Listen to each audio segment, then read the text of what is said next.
Shalom, family. So I'm making this video for those who have an ear to hear, for those who have compassion. I'm in need of help. Today I went to do a cleaning at the Airbnb units. I always clean it.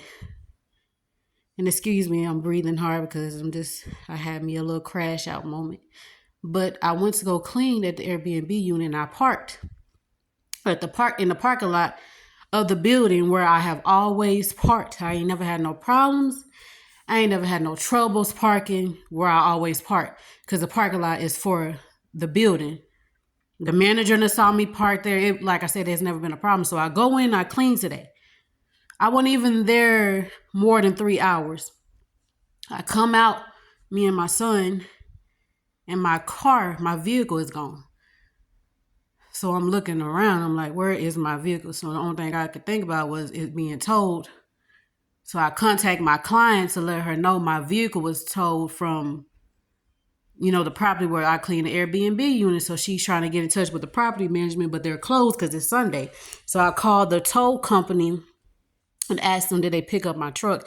And they said, yeah, the building had them to pick up the truck. Now, mind you, like I said, I never had no problems, but now they got new management there. And instead of just telling me that I can no longer park there, they just had my vehicle towed, and they wasn't in the office, so I couldn't get in touch with them. So, and then the tow company told me I had to have $225 to pick up my truck, but I can't pick it up today. And my house key was in my truck. I had no way to get in my house or get back to the house because I didn't have no money to catch an Uber or anything. So I called my landlord, and just so happened he was on that side of town coming. Like, he was like 10 minutes away from where I was at. And he picked me up and he opened my door so I could get in the house. And I don't have it. I don't have the money to get my vehicle. Then I had to cancel the cleanings that I have for tomorrow to make the money that I needed to be able to pay my car note that's due on Tuesday. So now I have to come up with the money to pay my car note on Tuesday and pay to get my car out.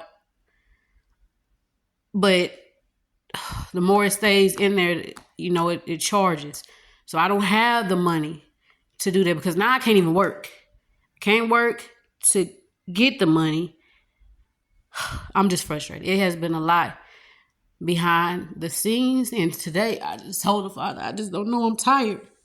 I'm tired, and I'm trying to stay strong and do the ministry work and just focus on ministry work. But ministry work does not pay your bills. Ministry work is not easy. You have to just trust God, and I'm struggling with that right now because I still have a child to take care of. I still have things that I need to do, and I don't like begging nobody for no money. I don't want to ask nobody for help. I want to do it myself, and that's something that God has been working with me for the longest. I'm used to doing things myself. I don't want to ask nobody for help. I promise it's not a prideful thing.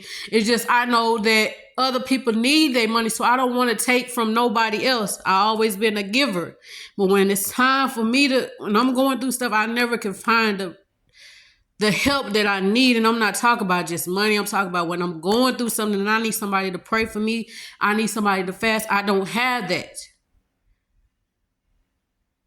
And I just when I got in the house, I just had a crash out moment where I just started throwing everything around the house because I don't even want to do it no more. It's a lot.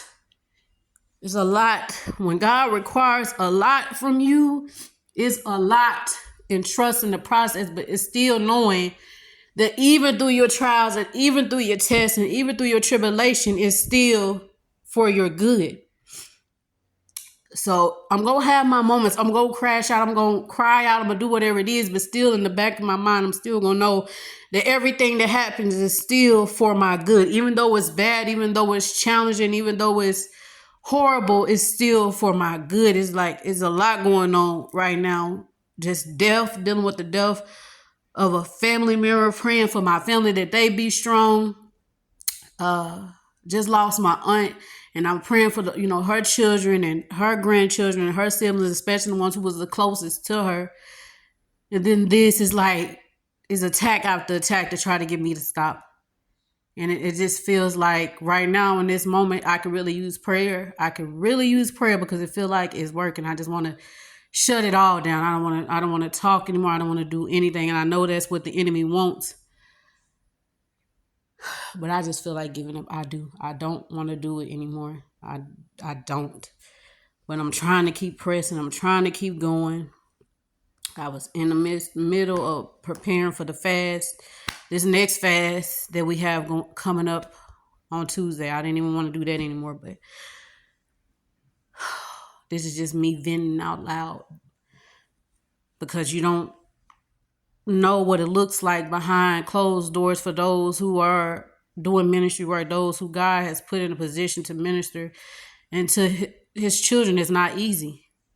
You have to really sacrifice so much and give up so much. And sometimes it feels like you don't get much in return. But it's all about just doing the will of the Father and knowing that you saving souls or you helping souls by allowing yourself to be a vessel for the Most High God. But it's not easy at all. And I know there's a lot of us going through it. But I'm trying my best to keep going because there's a lot of souls on the line. There's a lot of souls out there that got to be saved. So that's the only thing that keep me going. But if it wasn't for the body doing it for the Father and knowing that souls on the line, if it was just about me, if I quit and I know it was only going to affect me, then I wouldn't mind. But I know if I quit that it will affect the souls that I was supposed to minister to. So that's the only reason I keep going. But I'm tired. I am tired. And I'm having a moment today. Like I said, I come out and my car gone, my vehicle gone. So all I can do is be still and know that he is God. Even when it doesn't feel good. That's all I can do is be still and know that he is God. In the midst of sorrow, in the midst of pain, in the midst of grief, in the midst of affliction and persecution, I have to be still and know that he is God. And anybody else who's dealing with anything, you just be still and know that he is God. It's okay to cry.